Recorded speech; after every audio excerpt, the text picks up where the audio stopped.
Hey everyone, welcome. Today we're diving into a really fascinating, maybe even surprising idea that comes from the research of Mohammed Salah Alfahal. We're going to be looking at using direct financial aid to tackle the mental health crisis in conflict zones, specifically a place like Sudan. So let's just jump right in with a pretty provocative question. What if the best tool for mental health in a war zone isn't therapy, but just cash? I know. It sounds kind of radical, right? But stick with me, because there's some really compelling evidence behind this idea, and that's exactly what we're going to unpack in this explainer. So, to understand why an idea like this is even on the table, we first have to understand the problem it's trying to solve. And it's a really devastating one, a vicious cycle. You see, in places that have been torn apart by conflict like Sudan, poverty and mental illness, they're not just two separate problems. No, they're tangled together. They actually feed each other, creating this brutal feedback loop that is just incredibly difficult to break out of. And let me walk you through how this trap actually works. It all starts with conflict and displacement. That, naturally, leads to immense financial stress and poverty. That constant, grinding pressure fuels anxiety and depression, which then, of course, makes it so much harder for a person to work or function. And that just locks them even deeper into that cycle of poverty. You see how it works? And look, this isn't just a theory. This is the reality for millions of people in Sudan. The country is grappling with widespread poverty and displacement. And because of that, there's been a huge surge in depression, anxiety, and PTSD. Now, to make matters worse, mental health services have always been underfunded, and the care that does exist is mostly in big cities, miles and miles away from the conflict zones where people need it the most. So, since traditional therapy is basically out of reach for so many, researchers are turning to a really different kind of approach, what they're calling the cash solution.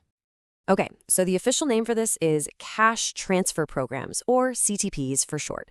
The idea is actually super simple but really powerful. You provide direct financial support right to the households. The whole goal is to directly attack those poverty-related stressors we just talked about, and by doing that, improve a person's overall well-being. But you might be wondering, how exactly can money help someone's mind? Well, it works in a couple of ways. The most direct one is pretty obvious. Cash reduces that immediate crushing stress of not knowing how you're going to afford food or shelter or medicine. But it goes deeper than that. Indirectly, it can boost a person's sense of control, their self-efficacy, and it helps them feel more included in their community. Plus, it can open doors to better education and health services, all things that are absolute pillars of good mental health. Okay, so just giving out cash sounds great, but it turns out how you give the cash matters a lot. And that brings up a really important question. Should there be strings attached? You see, there are two main ways to do this.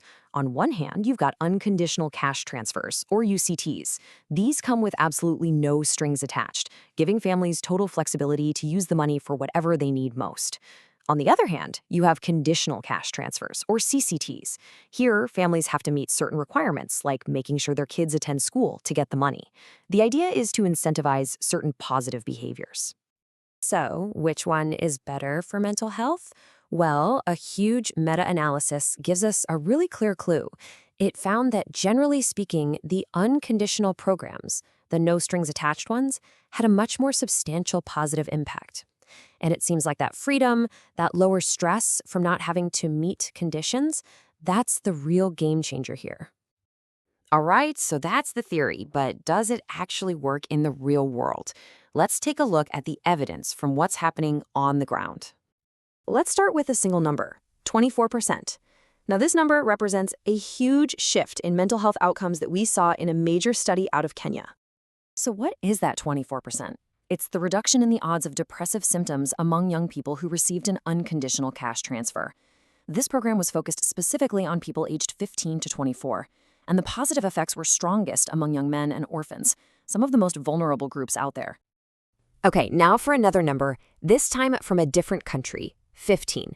And this one comes from a study in Malawi.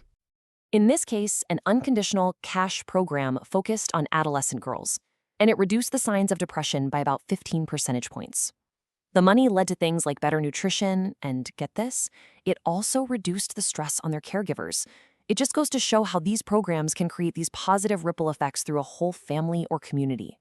So, unconditional cash is looking pretty promising, but what happens when you start to add those conditions we talked about? Well, that's where the results get a lot more complicated.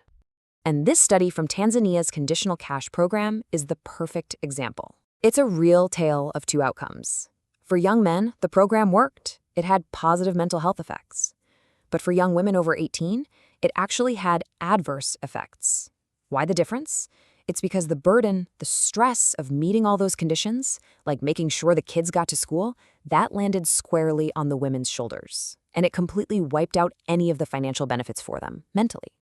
And on top of all these design challenges, you have the massive real-world hurdles, especially in a place as complex as Sudan. I mean, think about the logistical nightmare of just getting cash to people safely. The security situation is constantly changing. And a huge concern is that the positive mental health effects can just fade away after the program ends, which really points to the need to integrate this with other long-term services. So when you put it all together, what does it mean? It means that cash transfers are an incredibly powerful tool, but they are not a magic bullet.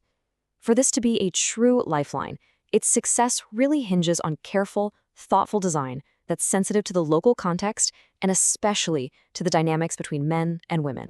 And that leaves us with one final big question to think about. As we look to the future of humanitarian aid and how we help people, could it be that supporting mental health is less about the clinic and more about the wallet? It's a pretty powerful idea to consider.